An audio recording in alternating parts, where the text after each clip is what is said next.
Good evening, I'm David Muir. And I'm Elizabeth Vargas. A hunk of a horn is all it took to turn a Las Vegas night into a national nightmare. And right here, we're putting you in the driver's seat for that story that dominated headlines. In fact, for the first time, the people who were right there are now reliving it for 2020. But as we come up on the one-year anniversary now, a mother shot just before Valentine's Day, the question remains, was road rage really the cause? Here's Deborah Roberts. It's a cool Thursday night in America's favorite adult playground, Las Vegas, and the Strip is already jumping. But across town, near another playground in a part of Vegas where people actually live, a local mom is about to set tonight's mystery in gear. She pulls in and she smiles and she's like, "I don't need you crashing the car." 44-year-old Tammy Meyers is giving her 15-year-old daughter, Kristal, her first driving lesson. At 10 o'clock at night? Why would you go for a driving lesson at night? I wanted to go at night because, there's no cars around that you can possibly hit. And why'd you pick that area? It's close to home. So Tammy steers her 1993 Buick from the family home on Mount Shasta Circle to this empty parking lot at a nearby junior high school. A parking lot that's just wide open. Tammy and husband Bob have raised 4 kids in this neighborhood, teaching them all to drive right here. So you didn't think anything about the fact that they were going driving late at night? We live in Las Vegas. We're a 24-hour town. That night, Bob is 300 miles away on business in Kernville, California, a traveling vendor selling hats and T-shirts at local fairs and sporting events. Son Robert Jr. is with him, the others back in Vegas, the eldest Brandon at home. And everything was good. Everybody was happy. Here's how Kristal says it all played out. Back in that parking lot, she takes the wheel, delicately maneuvering the car, delighting in every turn. I was just like, okay, I'm getting the hang of this. Then the lesson moves from the parking lot to the neighborhood's main streets. We finally stopped and she pulled over and we switched seats. Tammy now takes the wheel. Kristal says her mom is teaching her how to change lanes. She's going at a snail's pace when suddenly an impatient driver appears in the rear view. It was a silver car. I just noticed that he was riding our bumper. And then he swerves around us and I honked the horn. That honk of the horn, something we've all done, would change everything. So then you pull up here. She turns right and right about here. When Kristal says that silver car suddenly sideswipes them. And we had to stop really hard. Who is this guy? Do you know? No, I didn't recognize him. Were you scared? Yeah, I was. I was really scared. And he gets out the car. It's okay. Take your time. And he says, "I'm going to kill you and your daughter." He says, "I'm going to kill you and your daughter?" Yeah. In a panic, Kristal says they flee the scene. But what happens next is a puzzle we piece together tonight. Everyone agrees that sometime after 11 o'clock, 2 cars barrel down Mount Shasta Circle to the end of the cul-de-sac where the Meyers live. That old Buick driven by Tammy and a 4-door silver sedan driven by a mystery man in hot pursuit with a gun. You heard the shots? Yeah, I was looking and I heard the shots. Did you know she had been hit? Yeah, I was screaming. He said, "Mom's been shot, Mom's been shot." Brandon, her eldest son, remembers running to his mother's side as that silver sedan flees the scene. I was just screaming at her, "Mom, please stay here, stay here." Brandon was telling her to stay awake because she was closing her eyes. She's hit in the head. A frantic Brandon dials 911, and at 11:34, Tammy's rushed to a nearby hospital.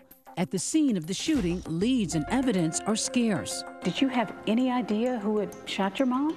No, I was completely in the blank. All I saw was the gunfire. Back in California, Bob Meyers gets fragments of the story over the phone from a distraught Kristal. And she said, "Dad, I saw it. There was blood everywhere, all over Mom's head and face."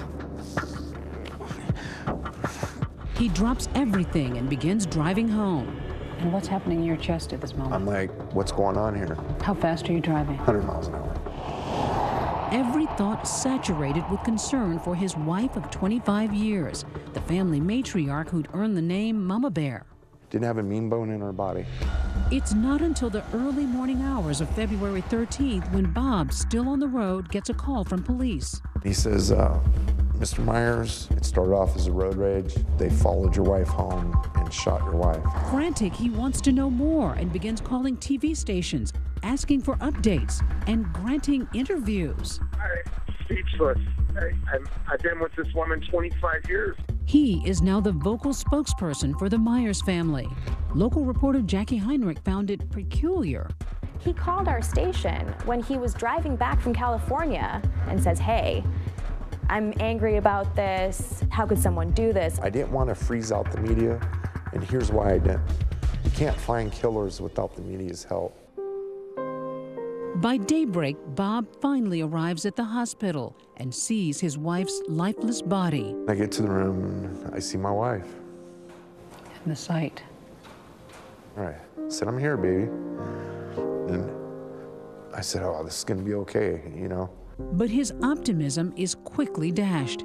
The main doctor's sister, I hate to be the one to give you this bad news, but your wife's not gonna make it. And I told my wife, no matter what it takes, I'll find out who did this to you. Later that morning, I'm right here. You know what you did last night? You come here. An angry Bob Myers stands before the cameras saying there were as many as 3 killers in that silver car. 3 guys wanted to plow into a mother of 4 and come back and shoot her, follow her home and kill her. By the end of the day's news cycle, here's the official narrative. Police say 3 suspects in a small silver car nearly collided with her green Buick. As the Buick becomes a makeshift memorial, Tammy Meyers appears to be yet another victim in an endless string of road rage incidents. Los Angeles, Tampa, Randleman, North Carolina.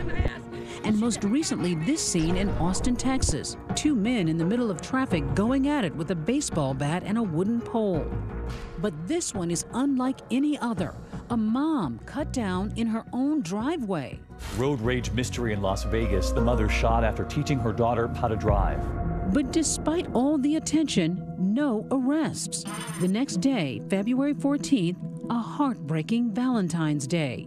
Vegas police released this security video of the silver sedan cruising the neighborhood around the time of the shooting, and with it, this composite sketch.